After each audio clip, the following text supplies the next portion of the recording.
Hello everyone, welcome to TWS academy general awareness and জিকের 34 নম্বর class আজকের আলোচনা হবে। তো অবভিয়াসলি সকলে ক্লাসটি শেষ পর্যন্ত দেখবে এবং যদি চ্যানেলে নতুন হয়ে থাকো তো অবশ্যই সকলে চ্যানেলটিকে কিন্তু সাবস্ক্রাইব করতে ভুলবে না। আজকের সেশনের প্রথম প্রশ্ন স্ক্রিনে দেওয়া হচ্ছে, সকলে প্রশ্নটির উত্তর করো। যক্ষ্মা দিবস, বিশ্ব যক্ষ্মা দিবস কবে পালন করা হয়? ভেরি ইম্পর্ট্যান্ট একটা প্রশ্ন পেলাম আমরা। বিশ্ব যক্ষ্মা দিবসটা কোন দিনে পালিত হয়ে থাকে? আচ্ছা, এই প্রশ্নটার উত্তর সকলে কমেন্ট করে জানিয়ে দাও। আই থিঙ্ক তোমরা সকলে এই প্রশ্নটার সঠিক উত্তর করবে।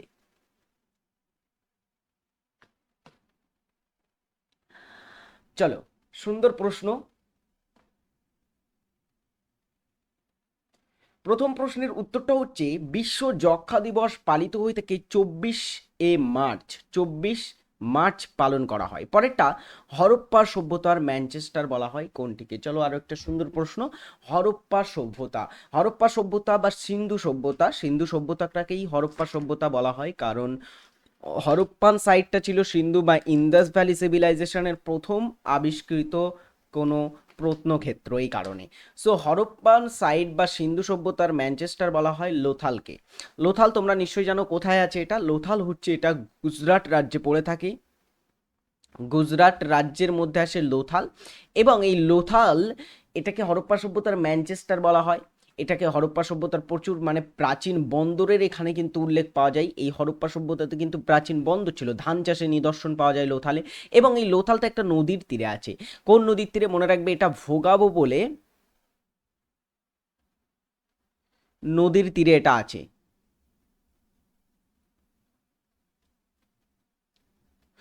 নেক্সট কোশ্চেন, রক্তের চাপ পরিমাপ করা হয় কোন যন্ত্রের সাহায্যে? ব্লাড প্রেশার, রক্তের চাপ পরিমাপ করতে কোন যন্ত্রের ব্যবহার করা হয় ডিয়ার স্টুডেন্টস? উত্তরটা কি হচ্ছে? রক্তের চাপ পরিমাপ করতে ব্যবহার করা হয় স্ফিগমো ম্যানোমিটার। স্ফিগমো ম্যানোমিটার বা ম্যানোমিটার, এই যন্ত্রটির ব্যবহার করা হয়ে থাকে রক্তের চাপ পরিমাপ করতে। কম্পিউটার সায়েন্সের জনক কাকে বলা হয়? কম্পিউটার সায়েন্সের জনক কাকে বলা হয়?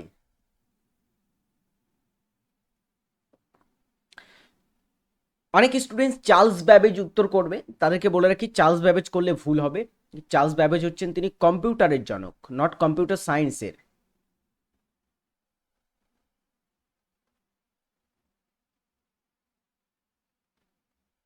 কম্পিউটারের জনক হচ্ছেন তিনি, কম্পিউটার সায়েন্সের নয়। কম্পিউটার সায়েন্সের জনক হচ্ছেন ব্রিটিশ প্রকৌশলবিদ অ্যালান টুরিং। Alan Turing. ভারতের দ্বিতীয় উচ্চতম পর্বতশৃঙ্গ কোনটি? অন্নপূর্ণা, মাকালু, কাঞ্চনজঙ্ঘা, ধৌলিগিরি। ধৌলাগিরি কোনটি ভারতের দ্বিতীয় উচ্চতম পর্বতশৃঙ্গ?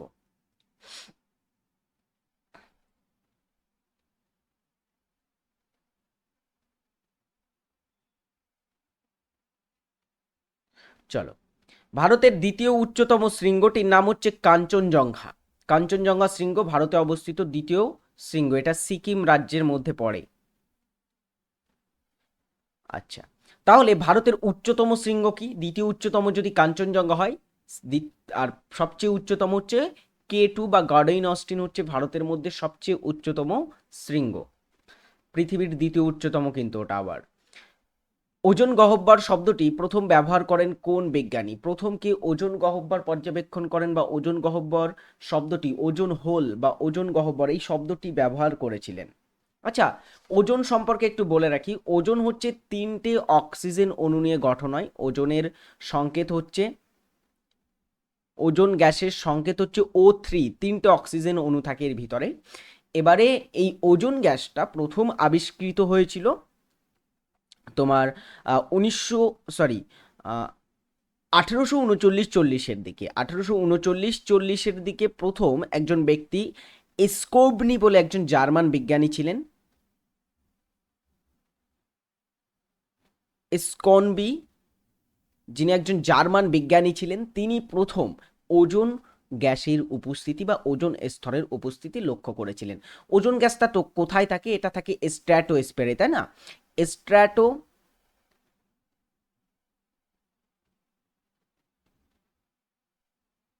স্ট্রেটোস্ফিয়ারে এর উপস্থিতি আছে। স্ট্র্যাটোস্ফিয়ারে মনে রাখবে 15 থেকে 35 কিলোমিটারের মধ্যে এর ঘনত্ব কিন্তু সবচেয়ে বেশি পরিমাণে ওজোন গ্যাস থাকে 15 থেকে 35 কিমি স্ট্র্যাটোস্ফিয়ারের মধ্যে, এর ঘনত্বটা বেশি, যেটা সূর্য থেকে আগত আল্ট্রাভায়োলেট রেটাকে শোষণ করে থাকে। সো এই ওজোন শব্দটি প্রথম কে ব্যবহার করেছিলেন, তিনি হচ্ছেন জো ফোরম্যান। প্রথম ওজোন শব্দটি ব্যবহার করেছিলেন, ওজোন গহ্বর শব্দটি ব্যবহার করেছিলেন। ওজোনটা প্রথম আবিষ্কার করেছিলেন স্কনবি, আর ওজোন গহ্বরটা প্রথম আবিষ্কার করেছিলেন জো ফোরম্যান। আচ্ছা, ওজোন গহ্বরটা কিভাবে তৈরি হয়? এটা বায়ু দূষণের কারণে তৈরি হয়, এবং এর পিছনে সবচেয়ে প্রধান কারণ হচ্ছে ক্লোরিন। ক্লোরিন হচ্ছে ওজোন গ্যাসকে সব থেকে বেশি পরিমাণে ধ্বংস করে। ওকে, অক্সিজেনের সঙ্গে বিক্রিয়া করে এটা, বা ওজোনের সঙ্গে বিক্রিয়া করে এটা কিন্তু ওজোন গ্যাসকে ধ্বংস করে। এই কারণে সিএফসি, যার মধ্যে ক্লোরিন থাকে, ক্লোরোফ্লোরো কার্বন, যেটা কিন্তু সবচেয়ে বেশি পরিমাণে ওজোন গ্যাসটাকে ধ্বংস করে। ওকে, সিএফসিটা। আরেকটা জিনিস হচ্ছে এই ওজোন গ্যাসটা সবচেয়ে বেশি কোথায়, মানে ওজোন হোলটা, মানে ওজোন গহ্বরটা কোথায় সব থেকে বেশি আছে, মানে কোন অঞ্চলের ওজোন গহ্বরটা সব থেকে বেশি, বা কোথায় জো ফারম্যান প্রথম ওজোন গহ্বর আবিষ্কার করেছিলেন, সেটা হচ্ছে আন্টার্কটিকায়। আন্টার্কটিকাতে বা আন্টার্কটিকার আকাশে কিন্তু ওজোন গহ্বর বেশি সবচেয়ে, মানে এখানকার ওজোন স্তরটা সবচেয়ে বেশি ক্ষতিগ্রস্ত হয়েছে বিগত কয়েক বছর ধরে। নেক্সট, মগধের কোন শাসক বুদ্ধের সমসাময়িক ছিলেন? বুদ্ধ বুদ্ধ গৌতম বুদ্ধের সমসাময়িক ছিলেন কোন শাসক?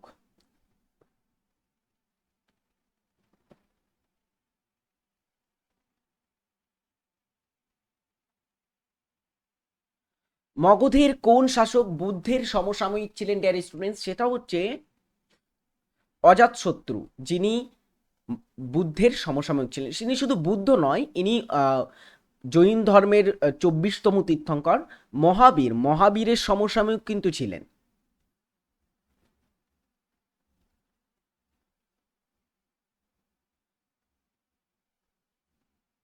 ইনি মহাবীর এবং বুদ্ধ দুজনেরই সমসাময়িক ছিলেন। অজাতশত্রু কে ছিলেন? বিম্বিসারের পুত্র, এবং বিম্বিসারও কিন্তু বুদ্ধের সমসাময়িক ছিলেন। ওকে, এটাও মনে রাখবে। বিম্বিসার হর্ষঙ্ক বংশের শাসক ছিলেন, যিনিও কিন্তু তোমার অজাতশত্রুর পিতা ছিলেন, তিনিও বুদ্ধের সমসাময়িক ছিলেন। এবারে এখানে অজাতশত্রুর সময় মহাবীর এবং বুদ্ধ দুজনেরই প্রয়াণ ঘটেছিল, বা তাদের কিন্তু মৃত্যু হয়েছিল। এবং আরও একটা জিনিস হচ্ছে, এই অজাতশত্রু ইনি একটা উপাধি ধারণ করেছিলেন, ইনি কুনিক নামে পরিচিত ছিলেন, এটা একটু জেনে রাখো। ইনি কুনিক উপাধি ধারণ করেছিলেন। নেক্সট প্রশ্নে আসবো আমি। বাগলিহার জলবিদ্যুৎ প্রকল্প কোথায় অবস্থিত? বাগলিহার একটা ড্যাম বা একটা জলবিদ্যুৎ প্রকল্প, একটা বাঁধের উপরে, বাগলিহার বাঁধের উপরেই নির্মিত হয়েছে। এটা কোথায় আছে? এনিওয়ান, উত্তরটা করো। খুবই সুন্দর একটা প্রশ্ন কিন্তু এটা।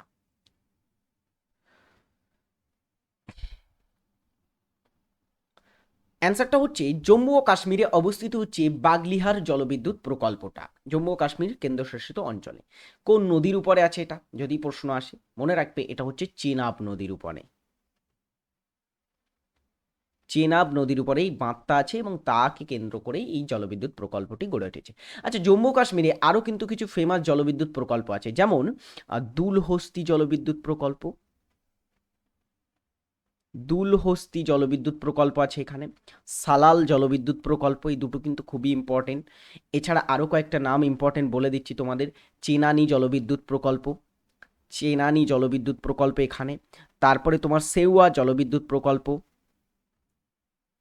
সেউয়া জলবিদ্যুৎ প্রকল্প, উড়ি জলবিদ্যুৎ প্রকল্প, এবং আরও একটা নাম তোমরা অ্যাড করে রাখবে, খাতাতে এগুলো লিখবে। রঞ্জিত সাগর,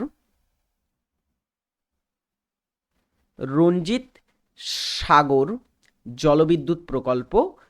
এই কয়েকটা ইম্পর্টেন্ট জলবিদ্যুৎ প্রকল্প সবগুলোই কিন্তু এখানে অবস্থিত জম্মু ও কাশ্মীরে। দুলহস্তি সালাল থেকে কিন্তু প্রশ্ন দিয়ে থাকে পরীক্ষাতে। নালন্দা বিশ্ববিদ্যালয় কোন রাজ্যে অবস্থিত? নালন্দা বিশ্ববিদ্যালয় এটা কোন রাজ্যে আছে? নালন্দা বিশ্ববিদ্যালয় এটা কিন্তু নির্মাণ করেছিলেন একজন গুপ্ত শাসক। নির্মাণ করেন কে? নালন্দা বিশ্ববিদ্যালয়ের নির্মাতা কে ছিলেন? নালন্দা বিশ্ববিদ্যালয়ের নির্মাতা ছিলেন প্রথম কুমারগুপ্ত, হ্যাঁ কি না? কুমারগুপ্ত ছিলেন প্রথম কুমারগুপ্তের প্রতিষ্ঠাতা। আচ্ছা, নালন্দা বিশ্ববিদ্যালয়টা বিহারে পড়ে থাকে, আধুনিক বিহারে, এবং কয়েকদিন আগে কিন্তু এটাকে ধ্বংস করে দেওয়া হয়েছিল পরবর্তী সময়ে ইখতিয়ার উদ্দিন মোহাম্মদ বিন বখতিয়ার খলজি কর্তৃক। কিন্তু আবার সম্প্রতি কয়েকদিন আগে আমাদের প্রধানমন্ত্রী কিন্তু নালন্দা বিশ্ববিদ্যালয়টাকে নতুনভাবে আবার তিনি ইনোগ্রেট করেছেন, হ্যাঁ, তিনি উদ্বোধন করেছেন। আচ্ছা, নালন্দা বিশ্ববিদ্যালয় এটা একটা ইউনেস্কোস ওয়ার্ল্ড হেরিটেজ সাইট, তো এটা একটু বলবে তোমরা কবে এটা বিশ্ব ঐতিহ্যবাহী স্থান এর মর্যাদা পেয়েছিল?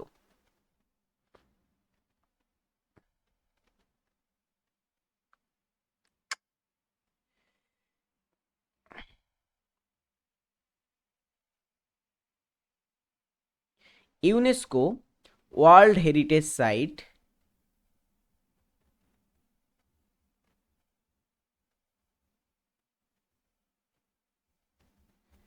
এর মর্যাদা পায় কবে?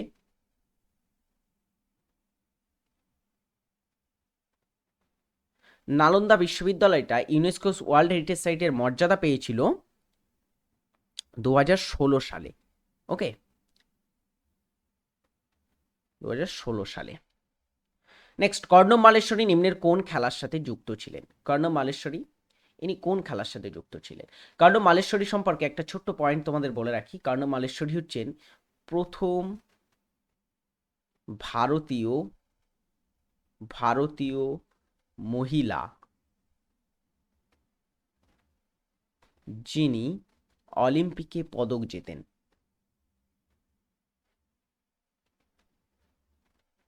অলিম্পিকে পদক জেতেন।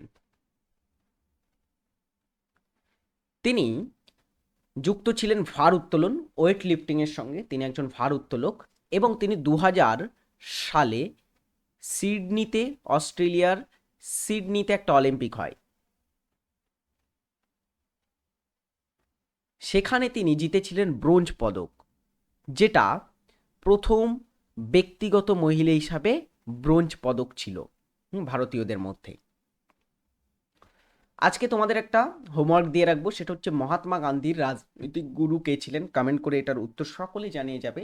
মহাত্মা গান্ধীর রাজনৈতিক গুরুটা কে ছিল? আই হোপ তোমরা সকলে এই প্রশ্নটার সঠিক উত্তর করবে এবং কমেন্ট করে সকলে জানিয়ে যাবে। আর যারা ক্লাসটি এতক্ষণ দেখছো সকলকে বলবো ক্লাসটিতে একটা করে লাইক করে দাও যদি ক্লাসটি তোমাদের ভালো লেগে থাকে। নেক্সট কোশ্চেন, বেট্রন উডস চুক্তি নিম্নলিখিত কোন প্রতিষ্ঠানের সৃষ্টি করে? বেট্রন উডস চুক্তি, এই চুক্তিটি কোন প্রতিষ্ঠানটি সৃষ্টির পিছনে দায়ী?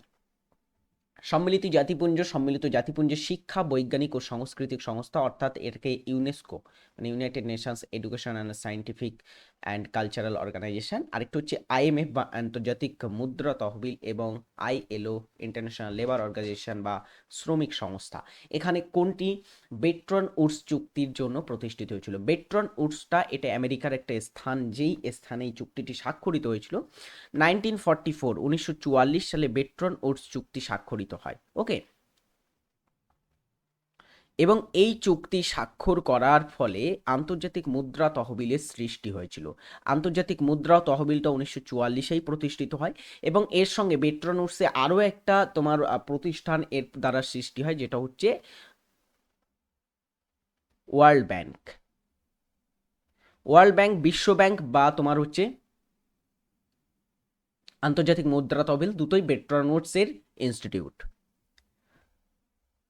দুর্গাপুর স্টিল প্ল্যান্ট কোন দেশের সহযোগিতায় বা সহায়তায় স্থাপিত হয়? দুর্গাপুর স্টিল প্ল্যান্ট এটা আমাদের কোথায় আছে? পশ্চিমবঙ্গে আছে। পশ্চিমবঙ্গে আছে, দামোদর নদীর তীরে, পশ্চিম বর্ধমান জেলাতে।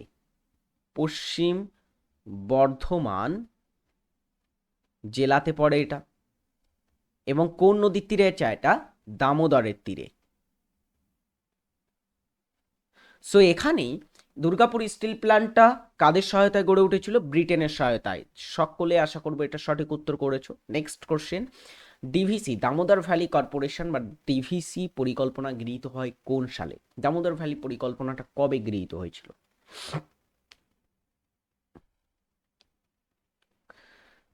দামোদর ভ্যালি কর্পোরেশন পরিকল্পনা গৃহীত হয়েছিল কবে? এটা গৃহীত হয় 1948 সালে, এবং ডিভিসিটা হচ্ছে স্বাধীন ভারতে, স্বাধীন ভারতের প্রথম বহুমুখী নদী পরিকল্পনা।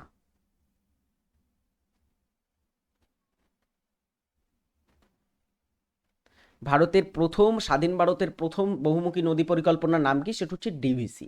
আচ্ছা, আরও একটা জিনিস, এই ডিভিসিটা ইউএস এর একটা নদী পরিকল্পনার অনুকরণে করা হয়েছিল। এটা ইউএসএ এর টেনিস ভ্যালি নদী পরিকল্পনা, টেনিস ভ্যালি নদী পরিকল্পনার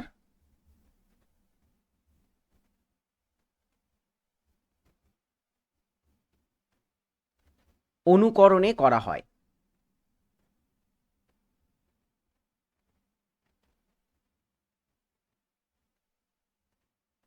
ওকে, নেক্সট, কততম সংবিধান সংশোধনী সংসদে সংবিধানের যে কোনো অংশ সংশোধনের ক্ষমতা দেয়? সংসদে সংবিধান সংশোধনের ক্ষমতা দিয়েছিল কোন সংবিধান সংশোধনীটি?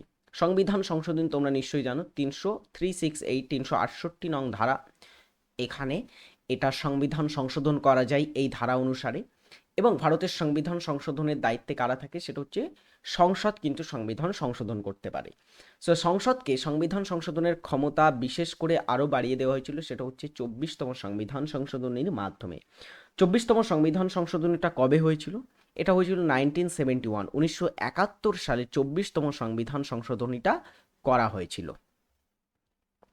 কম্পাঙ্কের এসআই একক কি? কম্পাঙ্ক এর এসআই এককটা কি?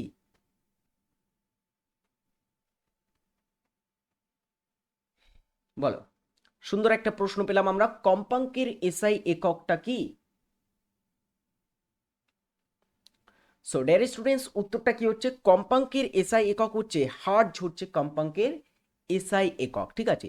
ওহম কিসের একক? ওহমটা কিসের একক? ওহমটা রোধের একক। রোধের একক হচ্ছে ওহম, বৈদ্যুতিক রোধ। ভোল্টটা কিসের একক? ভোল্টটা হচ্ছে বৈদ্যুতিক বিভব, বৈদ্যুতিক বিভবের একক, তাই না? আর জুলটা কি? তাপের একক, জুল, তাই না? Next question.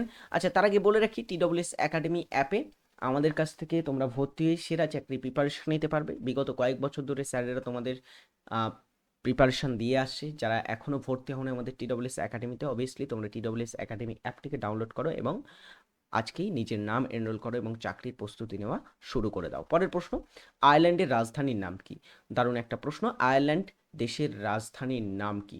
আয়ারল্যান্ডে কোথায় আছে? এটা ইউরোপের একটা দেশ, হ্যাঁ। সো আয়ারল্যান্ড দেশটার রাজধানীর নাম কি? তাসখান্দ। তাসখান্দ কোথাকার রাজধানী? এটা মধ্য এশিয়ার একটা দেশ, যার নাম হচ্ছে উজবেকিস্তান। উজবেকিস্তান, তার রাজধানী হচ্ছে কি জানো? তার রাজধানী হচ্ছে তাসখান্দ। হেলসিঙ্কি কোথাকার? ফিনল্যান্ডের রাজধানী। ফিনল্যান্ডের রাজধানী হচ্ছে হেলসিঙ্কি। আর বার্ন হচ্ছে সুইজারল্যান্ডের রাজধানী। আমরা এরকম ছোট ছোট করে প্রতিদিন এরকম একটা দুটো করে রাজধানী জেনে রাখবো। সুইজারল্যান্ডের রাজধানী কি? বার্ন। অনেকে এটা ভুল করে সুইজারল্যান্ডের রাজধানী জেনেভা অথবা অন্য কিছু করে দেয়। বেশিরভাগ সকলে জেনেভা অ্যান্সার করে, কিন্তু জেনেভা করলে ভুল হবে। বার্ন কিন্তু সুইজারল্যান্ডের রাজধানী। আর ডাবলিন হচ্ছে আয়ারল্যান্ডের রাজধানীর নাম। নিযুক্তির সময় উপরাষ্ট্রপতিকে শপথ বাক্য পাঠ করান কে? উপরাষ্ট্রপতির শপথ বাক্যটা কে পাঠ করাবেন? সুপ্রিম কোর্টের প্রধান বিচারপতি, রাষ্ট্রপতি, প্রধানমন্ত্রী এবং লোকসভার বিরোধী দলনেতা কে উপরাষ্ট্রপতিকে শপথ বাক্য পাঠ করান? এনিওয়ান, বলে ফেলো দেখি। সুন্দর একটা প্রশ্ন, সকলে আশা করবো এই প্রশ্নটির সঠিক উত্তর করবে তোমরা। উপরাষ্ট্রপতির শপথ বাক্যটা পাঠ করাবেন কে? তিনি হচ্ছেন রাষ্ট্রপতি। উপরাষ্ট্রপতির শপথ বাক্যটা পাঠ করাবেন। ওকে, চলো পরের প্রশ্ন। লাক্ষাদ্বীপ অবস্থিত ভারত মহাসাগর, বঙ্গোপসাগর অ্যান্ড আর কি বলা হচ্ছে আরব সাগর প্রক প্রণালী, কোথায় আছে লাক্ষাদ্বীপ? আমাদের ভারতের একটা কেন্দ্রশাসিত অঞ্চল এবং ভারতের একটি দ্বীপ হচ্ছে লাক্ষাদ্বীপ। সো লাক্ষাদ্বীপটা কোথায় আছে বলো দেখি।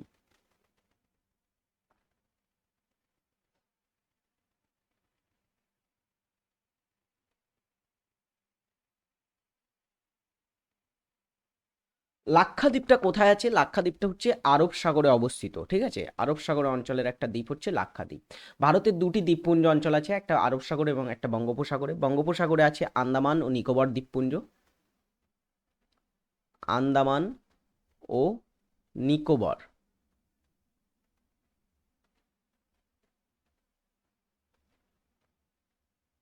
দ্বীপপুঞ্জ। আন্দামান ও নিকোবর দ্বীপপুঞ্জ এটা প্রায় 572টি ছোট বড় দ্বীপ নিয়ে গঠিত, ঠিক আছে? ছোট বড় 572টি মতো দ্বীপ আছে আন্দামান ও নিকোবর দ্বীপপুঞ্জের মধ্যে। এবারে এই যে লাক্ষাদ্বীপ, এই লাক্ষাদ্বীপটা মনে রাখবে বেশিরভাগ কিন্তু প্রবাল দ্বীপ। লাক্ষাদ্বীপটা পুরোটাই প্রবাল দ্বীপ। প্রবাল প্রাণী যারা কোরাল বলা হয়, সেই প্রবাল দ্বীপ হচ্ছে লাক্ষাদ্বীপ। এখানে কাভারাত্তি হচ্ছে এদের রাজধানী, এবং এখানে 36টি ছোট ছোট বা 36টি ছোট বড় কিন্তু দ্বীপ আছে লাক্ষাদ্বীপের মধ্যে। কাভারাত্তি আছে, মিনিকয় আছে, তারপরে এরকম অনেকগুলোই আছে। সো এখানে এই লাক্ষাদ্বীপের রাজধানীটা কি? লাক্ষাদ্বীপের রাজধানী কি বলতে পারবে?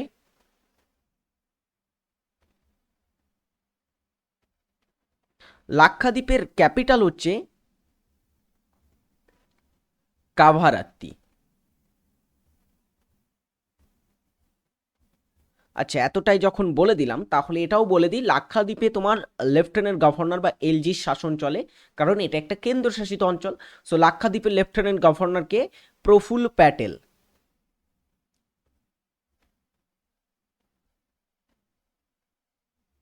প্রফুল্ল প্যাটেল হচ্ছে লাক্ষাদ্বীপের লেফটেন্যান্ট গভর্নর পদে আছেন। Okay, next question is the ODP এর পুরো নাম কি? ওডিপি এটা পরিবেশ সম্পর্কিত একটা ট্রাম। ওডিপি, ওডিপি এর পুরো কথা কি?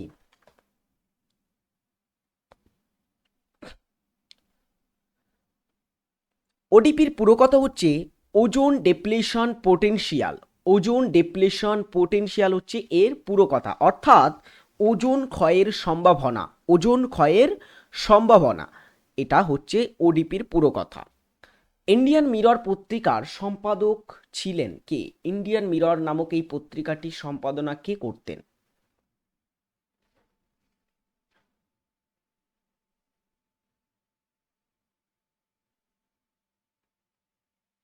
ইন্ডিয়ান মিরর পত্রিকার সম্পাদক ছিলেন কেশবচন্দ্র সেন। কেশবচন্দ্র সেন ইন্ডিয়ান মিরর পত্রিকাটি প্রকাশ করেন 1861 সালে। এছাড়া কেশবচন্দ্র সেনের আরও একটা পত্রিকা ছিল, তার প্রকাশিত আরও একটা পত্রিকা হচ্ছে সুলভ সমাচার।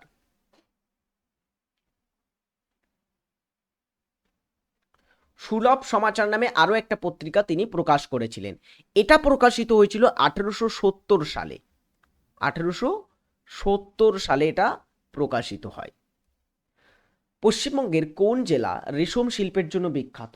রেশম চাষের জন্য বা রেশম শিল্পের জন্য কোন জেলাটা বিশেষ করে বিখ্যাত? কালিম্পং, কোচবিহার, বীরভূম এবং Murshidabad.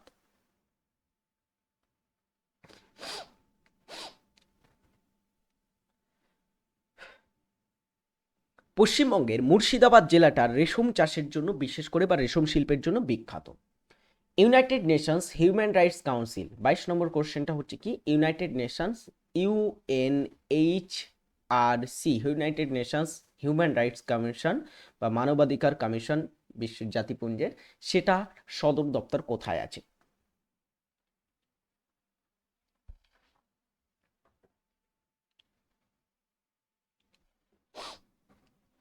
United Nations human rights কাউন্সিলের সদর দপ্তর হচ্ছে জেনেভাতে অবস্থিত, সুইজারল্যান্ডের রাজধানী। সরি, রাজধানী নয়, সুইজারল্যান্ডের রাজধানী বার্ন। সুইজারল্যান্ডের জেনেভা শহরে অবস্থিত।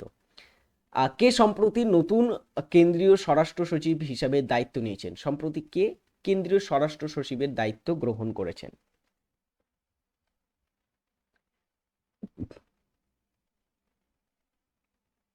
সম্প্রতি ভারতের কেন্দ্রীয় স্বরাষ্ট্র সচিব হিসাবে দায়িত্বভার গ্রহণ করেছেন গোবিন্দ মোহন অজয়। গোবিন্দ মোহন অজয়। সুমাত্রা দ্বীপটি কোন দেশে অবস্থিত? সুমাত্রা দ্বীপটা কোন দেশে অবস্থিত? এটা আমাদের বিশ্বের মধ্যে অন্যতম একটি বৃহৎ দ্বীপ। বিশ্বের মধ্যে সবথেকে বৃহৎ দ্বীপ হচ্ছে গ্রিনল্যান্ড। এই সুমাত্রাটা হচ্ছে বিশ্বের মধ্যে সিক্সথ লার্জেস্ট, 6তম বৃহৎ দ্বীপ। ওকে, সো এখানে সুমাত্রা দ্বীপটা কোন দেশের আন্ডারে আসে বা কোন দেশে অবস্থিত? এটা হচ্ছে ইন্দোনেশিয়া দেশে। ইন্দোনেশিয়া দেশে কম বেশি প্রায় 17,500 মতো কিন্তু দ্বীপ আছে। এর মধ্যে অনেক ছোট ছোট দ্বীপও আছে, অনেক বড় বড় দ্বীপও আছে। ইন্দোনেশিয়াটা বিশ্বের বৃহত্তম দ্বীপপুঞ্জ। দ্বীপ এবং দ্বীপপুঞ্জের মধ্যে পার্থক্য আছে। দ্বীপপুঞ্জ মানে কি? অনেকগুলো দ্বীপ নিয়ে যেটা গঠিত হয় সেটাকে বলা হয় দ্বীপপুঞ্জ। তো বিশ্বের মধ্যে বৃহত্তম দ্বীপপুঞ্জ বললে কোনটি হবে? সেটা হচ্ছে এখানে ইন্দোনেশিয়া। ওকে, সো এই ইন্দোনেশিয়াতে প্রায় 17,500 মতো দ্বীপ আছে, যার মধ্যে একটি হচ্ছে সুমাত্রা দ্বীপ। হাইকোর্টের বিচারপতিদের অবসরের বয়সসীমা 60 থেকে বাড়িয়ে 62 করা হয় কোন সংবিধান সংশোধনের মাধ্যমে? হাইকোর্টের যারা বিচারপতি হন তাদের অবসর গ্রহণের বয়স বর্তমানে 62 বছর। সুপ্রিম কোর্টের তাহলে কত বছর বলতে পারবে?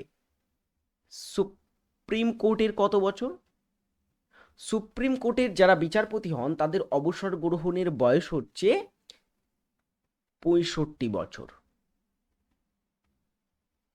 এবারে দেখো 62 বছর এটা কবে করা হয়েছিল? সেটা হচ্ছে 15তম সংবিধান সংশোধনের মাধ্যমে 1963 সালে এটা করা হয়, 1963-তে। ভারতের কোন রাজ্য সরকার গদ্দার অ্যাওয়ার্ডস প্রদান করে? গদ্দার অ্যাওয়ার্ডসটা হচ্ছে এটা দেয়া হয়ে থাকে সাধারণত সিনেমা বা চলচ্চিত্রে।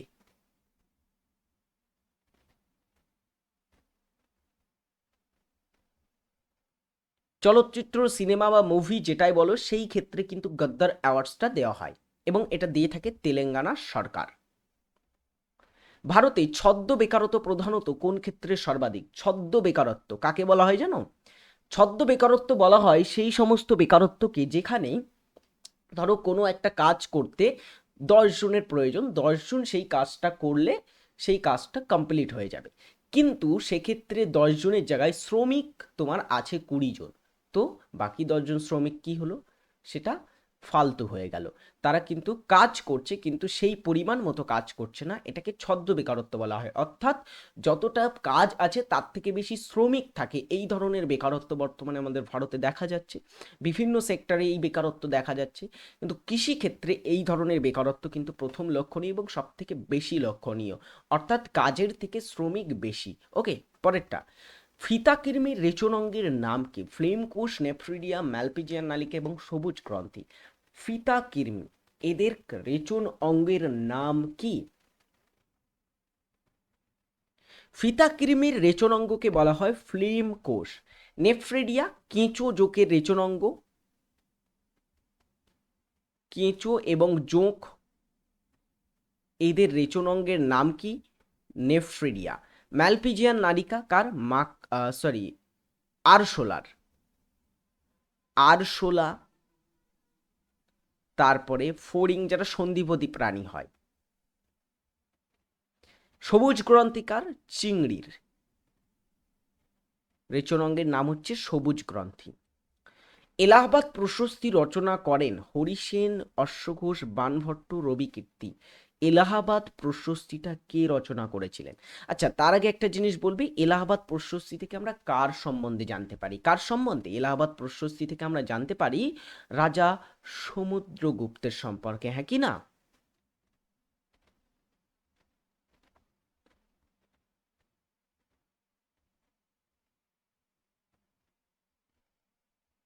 সমুদ্রগুপ্তের সম্পর্কে জানা যায় এবং সমুদ্রগুপ্তের যিনি সভাকবি ছিলেন তার নাম হচ্ছে হরিসেন, তিনি কিন্তু এলাহাবাদ প্রশস্তিটা রচনা করেছিলেন।